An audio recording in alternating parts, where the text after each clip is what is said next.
Dealers. Built for America. Built Ford proud. Oh, here we go. It's Celtics postgame live presented by your New England Ford dealers. Tom Giles, Brian Scalabrine, Scal, and we got Eddie House as well. It was right there. It was a split second.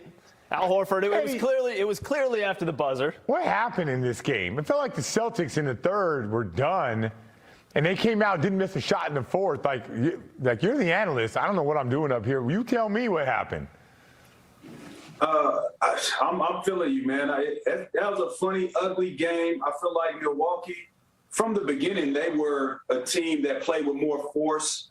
They were trying to get downhill, attempting to get downhill, and continue to get to the rim and put pressure on that interior defense of the Celtics. They started hitting some outside threes. Connaughton hit a couple there late that helped them out. Jrue Holiday scored something right there at the end in the paint, but it was an ugly game. And I tell you what, you give credit to Milwaukee. They did their job. They came home and they won that game. But Jason Tatum shot 4 of 19, 0 for 6 from the field, from 3. Smart 1 for 7 from the field, 1 for 4 from 3.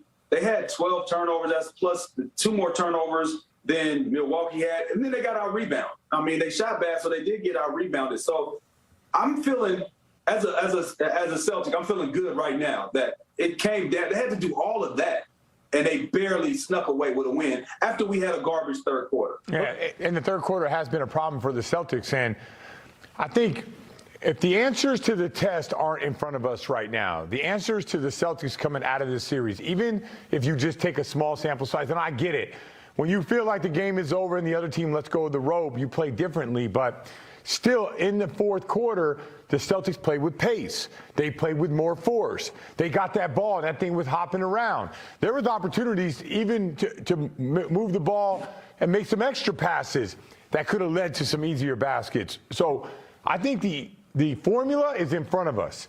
We know that the Celtics, when they play fast versus when they play slow, they're a different team. The Bucks struggle when they play fast.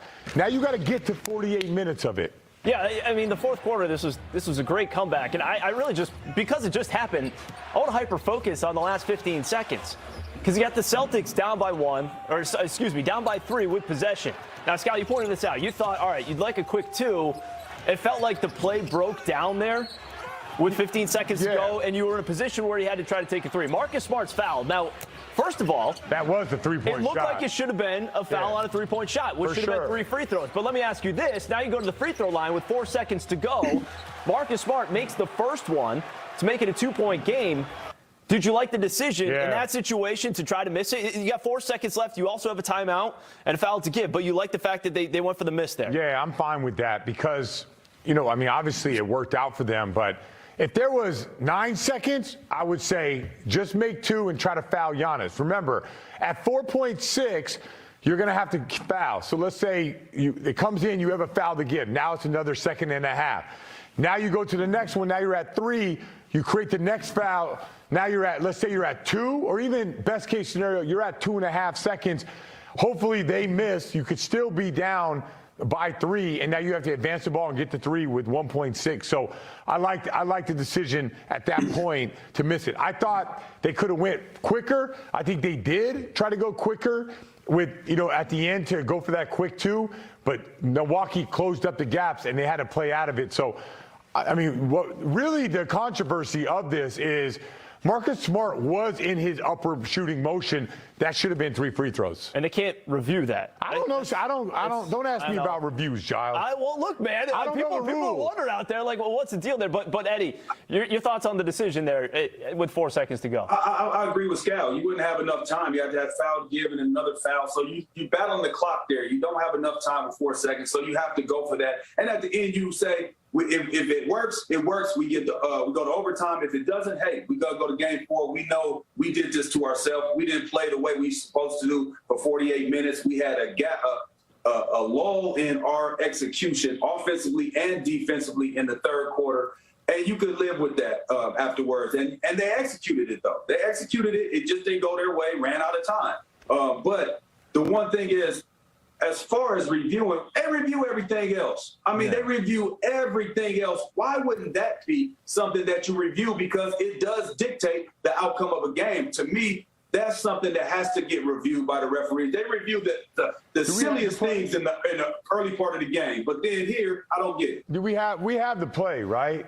So the way it works out is if you're in your upward motion, that's considered a shot. It's like, the whole swim through. If you're going up and they foul you, that's a shot. So to me, it should have been a shot. Like, watch this. It's not the greatest of angles, but I mean, that's not the greatest of angles. The reverse angle, sure. Yeah, if we had the other side, like I'm with Smart on this one, I'm with Ime. That should be on the shot. He caught it and he was elevating. Yeah, especially with a short clock. What else was he supposed to do? Everything was helter-skelter. He's trying to get a shot off right there. I mean, he's coming. Here's a pass. Look, check it out. So I'm going straight up. That's a foul. That's a foul on the shot right there. That's a dumb play. And I don't see why that's not reviewed. I mean, because if there's any play out of all the things that have been reviewed today, out of all those charges and all those stuff, that's a play that definitely should have been reviewed because it held the game, the balance of the game in that call right there. Whether he goes to the free throw line, makes three or not, but it still gives an opportunity for them to tie. If you take that opportunity away, they have to play that game where you make one, miss one, and then we see what happened with that. Yeah. The other thing, too, is it was – we were flabbergasted. The Celtics even had a chance to take the lead in this game, and they did take the lead. I don't know about you flabbergasted. You were flabbergasted. Oh, come on, man. You were beside yourself. Scott was like, I can't believe the Bucks are giving this one away. It was a 13-point game. We agreed. It felt like it was a 20-point game, but they're down 13. The fact that the Celtics came back and were able to take a 1-point lead was mind-blowing, the way that they played in that third quarter and the way the Bucks were going. It's a combination of two things, right? One, the Celtics played free. They started moving the ball. And I mean, I'm just being honest. The Bucks, they just let go of the rope a little bit. Just watch like the first 3 minutes of the fourth quarter. I don't know why you would let go of the rope in the fourth quarter, but even Giannis, the great Giannis, who you could look at his stats and say, man, this guy was unbelievable today. And he had his moment. And by the way, he closed out the Celtics. The start of that third quarter, his defense was awful. The Celtics shot in a game where it was garbage, ugly basketball. They shot close to 78% in the fourth quarter. At least, going into the last 2 minutes, they were shooting 78% in the fourth quarter. So, yeah, but I think the formula, but by the way, the same thing we've been saying, Eddie's been saying it. Eddie tweeted it out before game one. Don't turn the ball over, and you've got to rebound the basketball. Well, they didn't turn the ball over in the fourth. They rebound the ball, and then they move it, and they play wild. They play free. Everyone's touching it. Everyone's eating. And at that point, they have a chance to win the game. You would never guess, if you're watching that third quarter, that the Celtics had a chance to win that game or are ever going to be up by one the way those first three quarters were unfolding. We could talk a little more about the Bucks' execution there in the final minute, but let's first hear from Ime Udoka, the coach's presser, which is brought to focus on the last 15 seconds. Because you got the Celtics down by 3 with possession. Now, Scott, you pointed this out. You thought, all right, you'd like a quick 2. It felt like the play broke down there with 15 seconds to go, and you were in a position where you had to try to take a 3. Marcus Smart's fouled. Now, first of all, that was the 3-point shot. It looked like it should have been a foul on a 3-point shot, which should have been 3 free throws. But let me ask you this. Now you go to the free throw line with 4 seconds to go. Marcus Smart makes the first one to make it a 2-point game.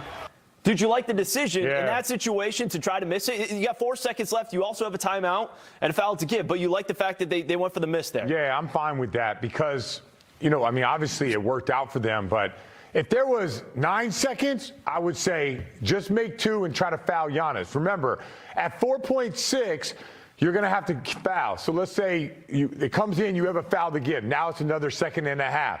Now you go to the next one. Now you're at 3. You create the next foul. Now let's say you're at